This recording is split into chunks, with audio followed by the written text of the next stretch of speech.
ئۆتۆمبیلە کارەباییەکان کە بە ئینگلیزی بە EV یان هەمان Electrical Vehicles ناو دەبرێن بەهێزی کارەبا کار دەکەن لە بڕی بنزین، گازۆیل یان گازی سروشتی. ئەوان باتری زۆر گەورە بەکاردێنن بۆ پاشکەوتکردنی ئەنەرژی، دواتر ئەو ئەنەرژیە بەکاردێت بۆ سوڕاندنی ماتۆڕێکی کارەبایی. ئەوە یانی هیچ دووکاڵ یان گاز و پاشماوەیەک لە دوای خۆی بەجێ ناهێڵێت. هەر ئەوەش دەبێت بە هۆکار کە زۆرتر وەک دۆستی ژینگە ببینرێن لە بەرامبەر ئۆتۆمبیلەکانی دیکە. بۆ چارجکردنەوەی ئەو ئۆتۆمبیلانە تەنها لە ڕێگای کابلێکی بەهێزەوە ڕەبتی پلاکی کارەبای دەکرێ و وەک تەلەفۆنە مۆبایلەکەتان چارج دەبنەوە. دەگەڵ بەرەو پێشچوونی تەکنۆلۆژی ئۆتۆمبیلە کارەباییەکانیش هەرزانتر دەبن. مەودای ڕۆیشتنیان لەسەر باتری درێژتر دەبێتەوە و شەبەکەی ناوەندەکانی چارجکردنەوەش بەربڵاوتر دەبن. ئەوەش ئۆتۆمبیلە کارەباییەکان دەکەن بە هەڵبژاردەیەکی باش و بەردەوام بۆ داهاتووی هاتوچۆی مرۆڤەکان. ئەوە دیجیتال سیتیزنە.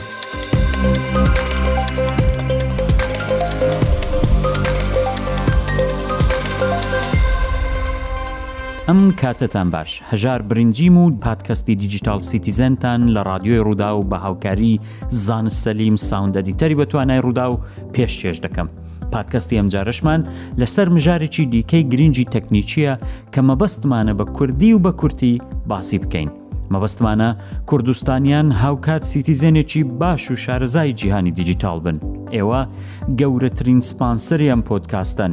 هەر بۆیەش لەگەڵمان بن و لە ڕەخنە و پێشنیاز و پشتیوانیەکانتان بێبەشمان مەکەن.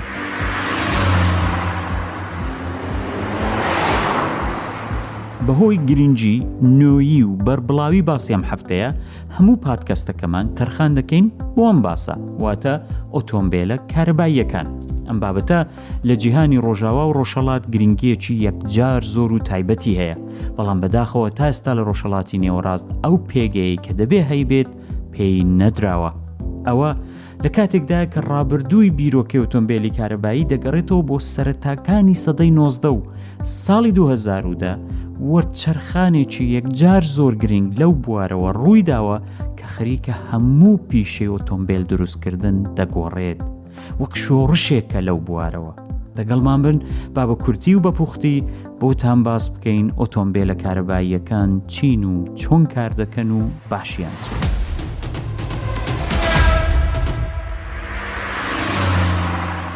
لە نێوان ساڵەکانی 1830 بۆ 1840 زاینی کەسانێکی وەکو رابرت ئەندەرسن و تامەس دێڤنپۆرت کە خۆیان خاوەنکار و دەوڵەمەند بوون دەستیان بە سەرمایەگوزاری کرد لە بواری ئەو کەرستانەی هاتوچۆ کە بە کارەبایان بە قەولی ئێمە ڕۆژهەڵاتیەکان بە بەرق کار دەکەن. بەڵام ئەو کات کارەکەیان زۆر سنووردار بوو بەخۆیەوەی تەکنۆلۆژی دروستکردنی باتری زۆر پێش نەکەوتە بوو. دواتر لە کۆتاییەکانی سەدەی 19 و سەرەتای سەدەی 20 چەند کۆمپانیایەکی بچووک دەستیان کرد بە دروستکردنی ئۆتۆمبیلی کارەبایی. بەڵام تووشی دوو ئاڵنگاری زۆر بەهێز بوونەوە. یەکەمیان بەرهەمهێنەرانی ئۆتۆمبیلە بەنزینی و گازۆیلیەکان زۆر بەهێز بوو و نیان دەتوانی بەرامبەرەوان قەت بچێشن و مل بەرزکەنەوە. کێشەیەکی دیکەش کە هەبوو کورتی مەودای ڕۆیشتنی ئۆتۆمبیلە کارەباییەکان بوو لە بەرامبەر ئۆتۆمبیلە بەنزینیەکان، بەهۆی ئەوەی هێشتا باتریەکانیان زۆر بەهێز نەبوو، نرخی بەنزینیش زۆر هەرزان بوو. بایغ نەدان بە بیرۆکەی ئۆتۆمبیلە کارەباییەکان زۆریشی نەخایەن. لە دوای ناوەڕاستەکانی سەدەی 20 هێدی سرنجەکان بەرەو ئۆتۆمبیلی کارەبایی گەڕانەوە. ئەویش دەزان بۆچی، بەهۆی ئەوەی نرخی بەنزین بەرز ببوویەوە. هەروەها هێدی مرۆڤەکانی تر نیگەرانی پیسبوونی کەشوهەوا و تێکچوونی ژینگە بوون. هەر بۆیەش لە نەوەدەکانی سەدەی ڕابردوو کۆمپانیای GM ئەمریکی و تۆیۆتای ژاپۆنی بەردەوام بوون لە هەوڵی بیرۆکەکان و دروستکردنی ئۆتۆمبیلی کارەبایی. بەڵام دیسان دوو کێشەیان هەبوو. یەکێکیان هەمان کەمی مەودای ڕۆیشتن بوو، دیسان لە ئەوی دیکەش گرانبوونی نرخی باتریەکان بوو. هەم باتری باش گران بوو، هەم کە دەشیان کڕی و داشیان دەنا ئەو مەودایی کە لەسەر و باتریانەوە ئۆتۆمبیلانە دەڕۆیشتن کەم بوو، بۆیە نان دەتوانی دەکاری بەرهەمهێنانی ئەو ئۆتۆمبیلانەدا زۆر سەرکەوتوو بن.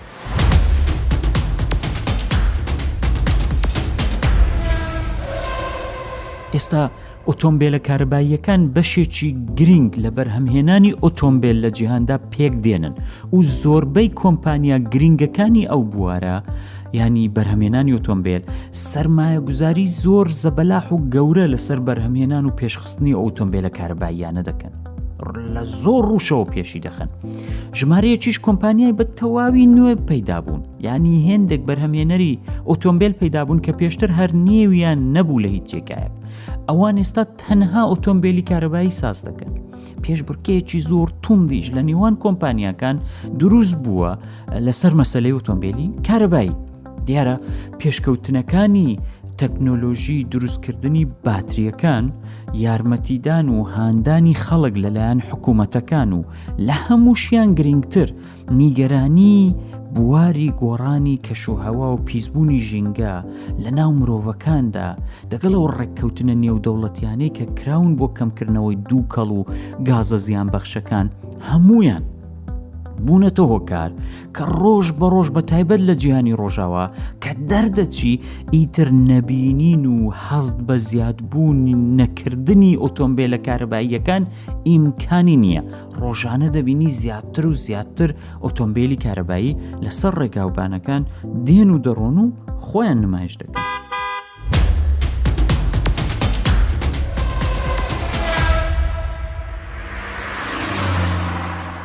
هەتا ئێرە باسی گشتی بوو.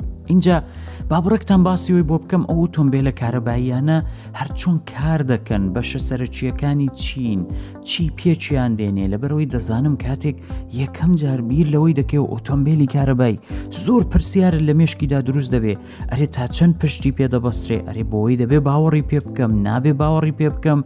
ئەو ئۆتۆمبیلانەی دیکە ساڵەهای ساڵە زیاتر لە 200 ئۆتۆمبیلەکان بەردەستن، باشە چۆن دەبێ یەکسەر ئێمە هەستین بە تەواوەتی حیسێب لەسەر شێوازێکی نوێ لە دروستکردنی ئۆتۆمبیل بدەین. دەبا بین بەشە سەرچیەکانی پێکهێنەری ئۆتۆمبیلی کارەبایی شی بکەینەوە و دیاری بکەین کە جیاوازیان دەگەڵ ئۆتۆمبیلە کلاسیکەکان چییە. زانستجان لێی دەبا بڕۆین و باسییان بکەین یەکێک.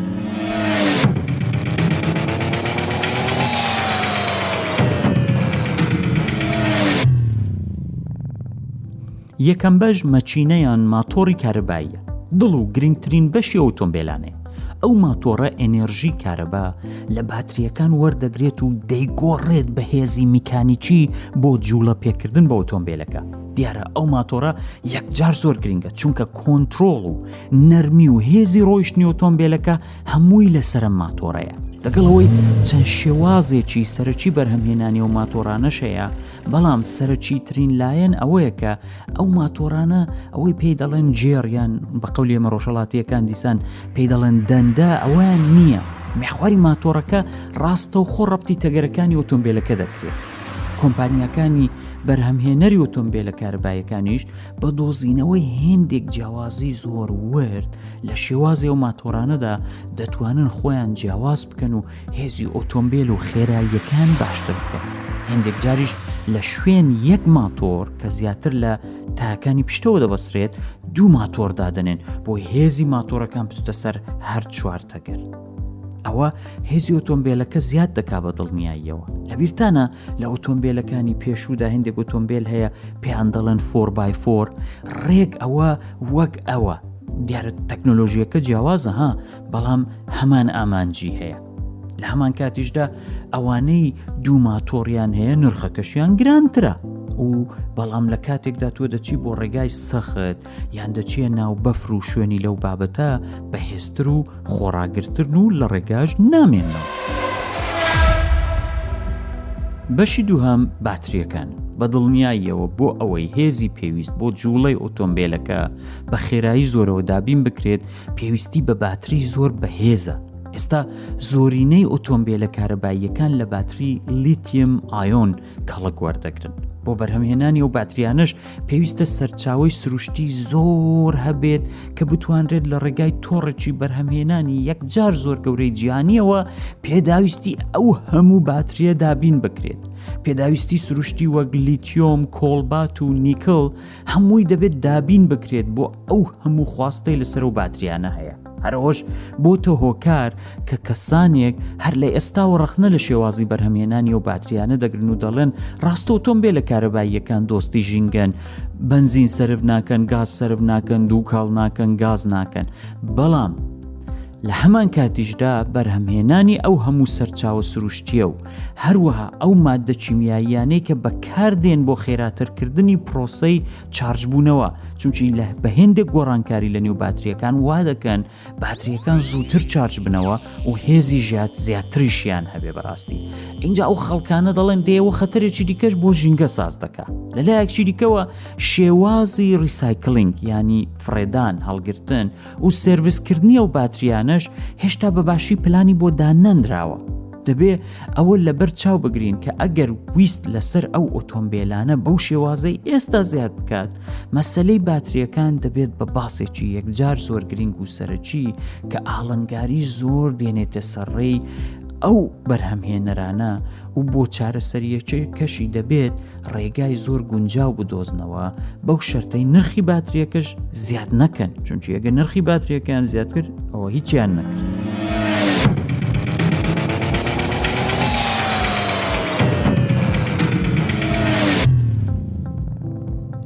خاڵی سێهەم ئێستاوەش زۆر گرنگە. باشە ئۆتۆمبیلە کارەباییە، باتری هەیە، دەبێت چارج بکرێتەوە. ڕێک وەک چۆن بۆ شارژکردنەوەی مۆبایلەکەتان پێویستان بە کابلێکی تایبەت هەیە، ئەوەی سەرەکەی دەبێت بۆ تەلەیفۆنی بە ئەرێکاکە کابل شەحنی ئایفۆن هەیە، نارێک کابلی شەحنی سامسۆنگت هەیە. ئەوانە ڕێک بۆ ئۆتۆمبیلە کارەباییەکانیش دەبێت کابلی تایبەت کە سەرەکەی گونجاو بێت بیلامەناکی و هەروەها سیستمی چارجیشت هەبێ بۆی لێ ڕەپتکەی دەبێت هەبێ بۆی بتوانی ئەو ئۆتۆمبیلانە چارجکەوە. بەڵام فەرقەکە لەوەدایە کە لە دەرەوە ئێستا زۆر ناوەندی چارجکردن دانراوە لە وڵاتانە وەکو کەنەدا، ئەمریکا، زۆر وڵاتی ئەوروپیش وای لێ هاتووە وەک بەنزینخانە لە هەموو شوێن ڕەنگە هێندێک لە هێندێک بەنزینخانەش وای لێ هاتووە شوێنی چارجیاندانەوە، پێی دەڵێن سوپەر چارج. 2 هەفتە لەمەوبەر کۆمپانیا سەرەکیەکانی بواری بەرهەمهێنانی ئۆتۆمبیلانە وەک تێسلا و ئەوانی دی ڕێککەوتن کە هەمویان شێوازی سەری ئەو کابلانە، ینی شێوازی پۆرتی سەرچی کابلەکانیان هەمووی بکەنە یەک شێوە بۆی چارجکردنەوەی ئۆتۆمبیلەکان بۆ خەڵک ئاسانتر بێت و جیاوازی لە نێوان ئۆتۆمبیلەکان نەبێت بۆ ئەو کابلی چارجکردنەوە. کۆمپانیای تێسلا شێوازێک لە کابلی چارجیشی هەیە کە پێی دەڵێن مۆبایل. ئەو مۆبایل چارجرە چۆنە؟ تۆ دەگەڵە خۆت هەڵی دەگری لە هەر جێگایەکی ئەو جیهانەی بی، هەر پلاگێکی کارەبای زۆر ئاسایشت بێتە بەردەست، دەتوانین لی دەی و ڕەبتی کارەبای سیارەکەتی بکەی ئۆتۆمبیلەکەت و ڕەبتی کارەبای ماڵەوەی بکەی، یەکسەر دەست دەکا بە شارژ بوونەوە. بەڵام ڕەنگە ئەوە هێدی تر بێ لە سوپەر چارجەکان و ماوەیەکی زیاتری بوێ بۆی ئۆتۆمبیلەکە شارژ بکاتەوە.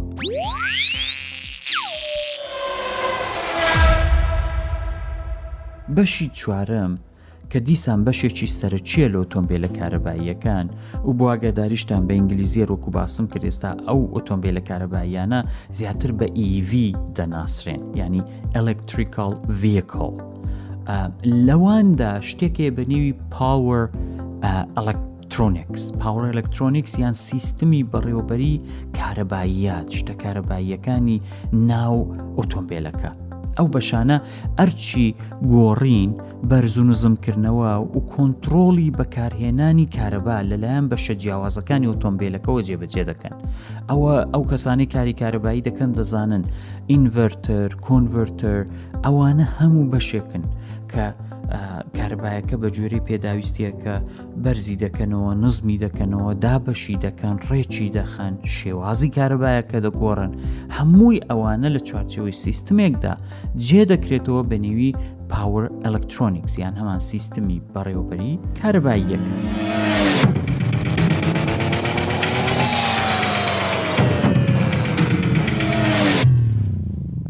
اینجا بەشی پێنجەم سیستمی وەرگێڕانی جوڵە بۆ کارەبا، یعنی بەرعکسەکەی پێشتر تۆ کارەبات دەکرد بە جوڵە، ئێستا تۆ دێی جوڵەی ماشینەکە بەکاردێنی بۆ کارەبا. بە ئینگلیزیەکەی پێی دەڵێن Regenerative Braking System. بەشێکی زۆر گرنگ و وردی ئۆتۆمبیلە کارەباییەکانە. ئەو سیستەمە لە کاتی ڕاگرتن یان ئەو کاتانەی کە ئۆتۆمبیلەکە بەبێ پێویستی کارەبا بۆ نمونە لە نشێ و یان کاتی ڕاگرتن یان هەمان ستاپکردن ئەوەی دەڵێن تۆرمز دەگری، بە پێچەوانەی کاتی ئاسایی هێزی جوڵە دەکاتەوە کارەبا و ئەوە دەبێتە هۆکاری ئەوەی کەمتر کارەبا بەکاربێنێت و مەودای ڕۆیشتنیش لەسەر و شارژەی کە هەیەی زیاتر دەبێت. ئەوەش خاڵێکە کە کەسانی زۆر زیرەک دۆزیویانەتەوە و لە فیزیک کەڵک وەردەگرن بۆ بەرهەمهێنانی کارەبا، ینی بڕێک لەولای بڕێک لەولای نیسکێک لێرە نیسکێک لەولای خڕدەکەنەوە بۆی حتا دەتوان چارجەکە زیاتر ڕابگرن و سیارەکە زیاتر بڕوە. بەشی شەشەم پێی دەڵێن Electric Vehicle Control Unit یان ECU، بەشی کۆنتڕۆڵی سەرەکی ئۆتۆمبیلی کارەبایی، یعنی بەڕێوەبەرایەتی باتری، ماتۆر، کارایی گشتی ئۆتۆمبیلەکە، هەمووی ئەوانە ئەو ئیسیویە دەیکات وەک چوەخای ئۆتۆمبیلەکەیە.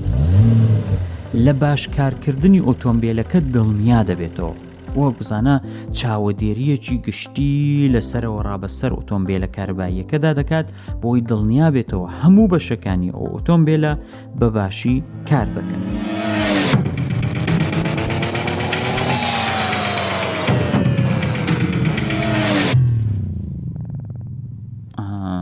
دەبا بینە سەر حوتە. ئەو مەسەلەی باتری زۆری تێدەچێ بەهۆی ئەوەی باتریەکان هێزیان یەکجار زۆرە. لە نێو ئۆتۆمبیلە کارەباییەکان پێویستی بە سیستمێکی گەرمکەرەوە و فێنکەرەوە هەیە بۆ باتریەکان. ئەو باتریانە زۆر ناسکن، نەدەبێ زۆر سەرمایان بێ، نەدەبێ زۆر گەرمایان بێ، کە لە هەموو کاتێکیشدا دەبێت لە گەرمایەکی تایبەت لە ڕێژەیەکی تایبەت ڕابگیرێن. باشترین حاڵەت بۆ کارکردنەکەیان ڕێک بخرێ. ئەو سیستمە بە ئینگلیزی پێی دەڵێن Thermal Management System، یعنی سیستمی کۆنتڕۆڵکردنی گەرمە بۆ باتریەکان، بۆ ئەوەی هەموو کات باتریەکان کەیفیان ساز بێت و جەوەکان بەخۆشی بۆ ڕابگیرێ، بۆ ئەوەی زۆر بەباشی کارەکەیان بکەن، بە خێرایی شارژ ببنەوە، هێزیان زۆر بێ، زوو شارژیان بەتاڵ نەبێتەوە، کابرای ساحبی ئۆتۆمبیلە کارەباییەکەش دڵی خۆش بێ.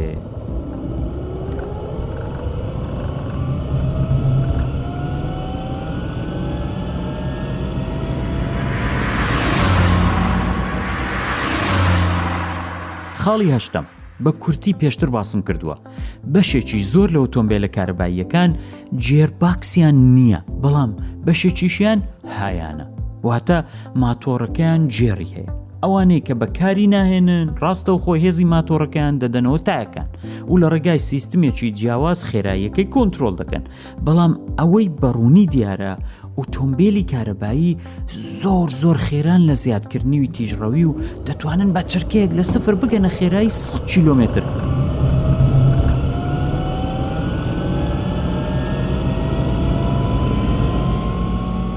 کە پێوە دەنەی وەک ئەوەی سواری تیارە بوو بووی هەڵدەستێ، یعنی خێرایی هەستانی سیارەکە و تیژڕەوی سیارەکە یەکجار زۆر.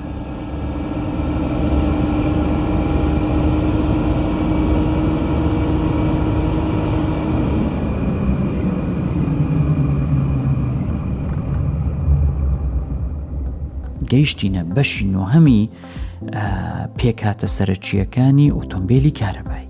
هەم دیسان باسری باتریانە.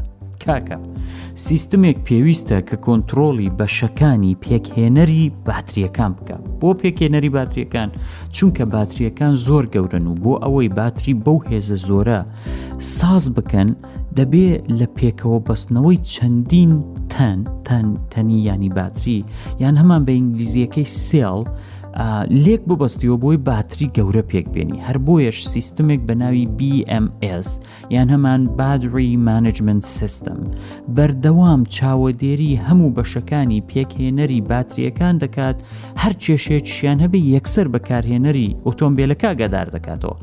دڵنیا دەبێتەوە کە پرۆسەی چارجکردن، بەکارهێنان و دابەشکردنی کارەبا و ئێنەرژی باتریەکان زۆر بەباشی لە نێو ئۆتۆمبیلەکە بەڕێوە دەچێت. ئەوە سیستمی بەڕێوەبەری بەشەکانی باتریە لە ناو ئۆتۆمبیلی کارەبایی کاتی خۆ.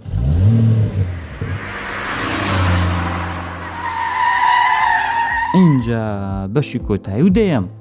بەشی کۆتایی و دەیەم لە بەشە پێکهێنەرەکانی ئۆتۆمبیلی کارەبایی ئەو هەڵا و بەزمەیە تۆ لە نێو هەموو ئۆتۆمبیلێکدا دەیبینی، هیتر سیستمی دەنگە و بەڕێوەبەریە و هێندێک شتیش بۆ جوانکاری دادنێن بۆی دڵت پێخۆش بێ و ئەوە.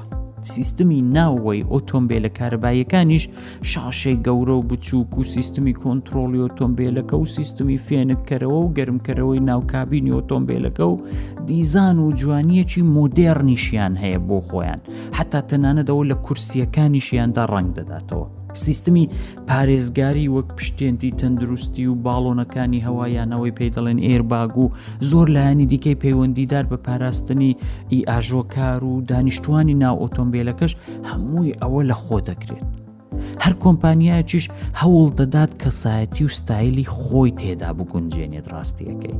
بەڵام دەبێت بە سادەی باسی یەکشت بکەم کە ئۆتۆمبیلی کارەبایی لەلایەن کۆمپیوتەرەوە بەڕێوە دەچێت و بۆیە وەک کۆمپیوتەر و تەلەفۆنە زیرەکانیش پرۆگرامی هەیە. ئەو پرۆگرامانش ماوە نۆژەن دەبنەوە، هەمان ئاپدەیت، کە زۆر گرنگە وەک چۆن دەڵێن کۆمپیوتەرەکەت، تەلەفۆنەکەت، ئایپەدەکەت ئاپدەیت بکەوە، دەبێ ئۆتۆمبیلی کارەباییش ماوە کە ئاپدەیتی هەبوو ئاپدەیتی بکەوە بۆی کە مۆدێرنتر و پر تەکنۆلۆژی تر بێت و پرۆگرامەکانیشی ئاپدەیت بکەوە.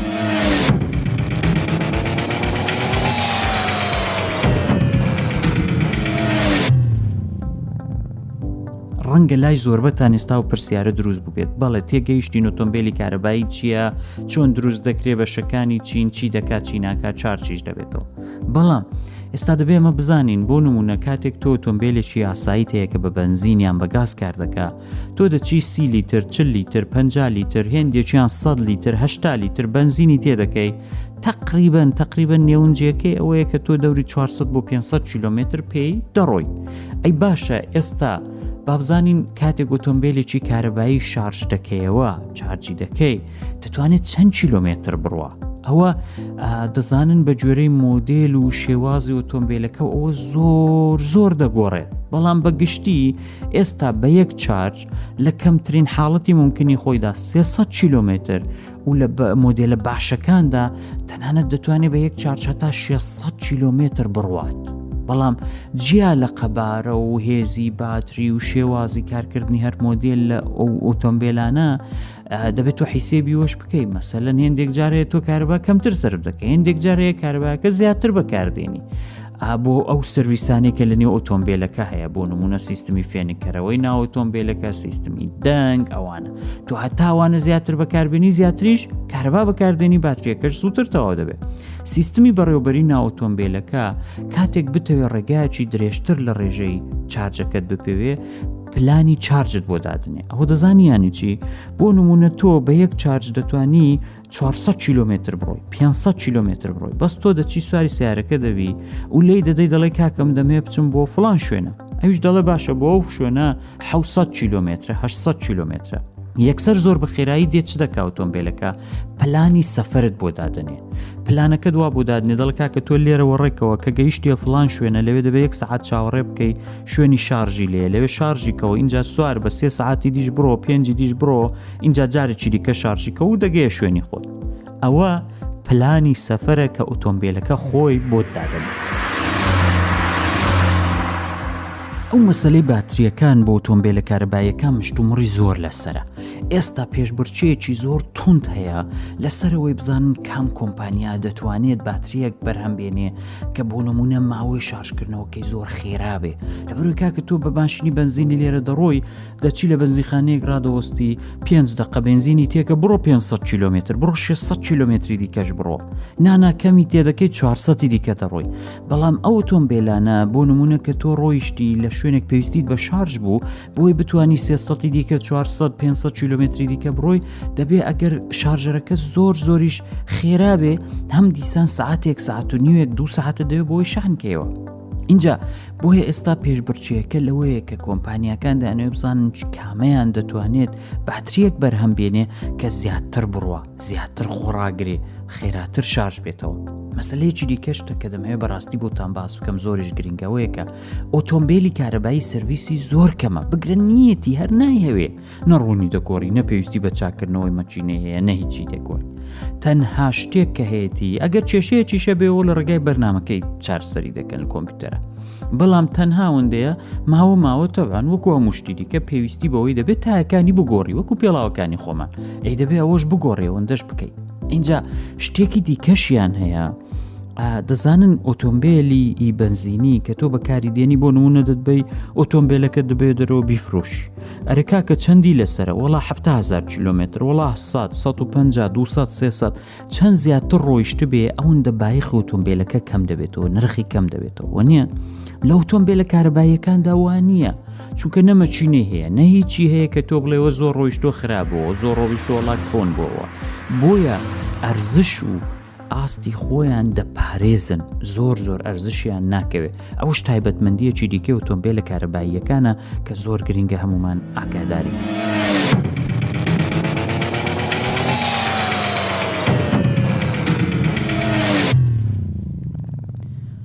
وەک دەڵێ ئەو باسی ئۆتۆمبیلە کارەباییەکان زۆری دەوێت زۆریش هەڵدەگرێت وردەکاریشی زۆرە بۆ نمونە هەر لەسەر باتریەکانی دەتوانی 2 بەرنامە بکەیت 2 پادکەست بکەیت لەسەر مەچینەکە 2 بەرنامە بکەیت بۆیە باسی زۆر دەوێت کاتی زۆر دەوێت هیوادارم لە داهاتوودا ڕوودا بتوانێت پادکەستێکی تایبەت بکات بە ئۆتۆمبیلە کارەباییەکان هەر جار و باسی یەکێک لە بەرهەمهێنەرەکان بکات باسی یەکێک لە بەشەکانی بکات بۆی زانیاری زیاتر بدرێ بە بیسەرە بەداخەوە هەتا ئێستا لە هیچ شوێنێکی کوردستانی عزیز بە هەموو بەرینی خۆیەوە بایق بە ئۆتۆمبیلی کارەبایی نەدراوە بەڵام هیوادارم لە داهاتوودا لە کوردستانی ژمارەیەکی زیاتر لە ئۆتۆمبیلە کارەباییەکان بێنە سەر جادە بە تایبەتی کە ژینگەی کوردستانیش پێویستی بە پاراستن هەیە هەروە بۆ نمونە لە باشووری کوردستان بەڕاستی مەودای ڕێگاکان هێندە زۆر نین یعنی کێشەی ناوەندەکانی شارژکردنەوە زۆر نابێت تۆ دەتوانی بگێ شوێنی خۆت شوێنی مەبەست شارژکەوە و دوای بگەڕێەوە هەمووی ئەوانە کوردستان دەکەن بە ژینگەیەکی باش بۆ ئۆتۆمبیلە کارەباییانە ئەوەی من مەبەستم بوو ئەوە بوو کە بتوانم لێکدانەوەیەک شیکردنەوەیەکی گشتی بیرۆکەیەکتان لە بواری ئۆتۆمبیلە کارەباییەکاندا لەو پادکەستەدا بۆ دروست بکەم هیوادارم ئەو ئامانجەم پێکابێت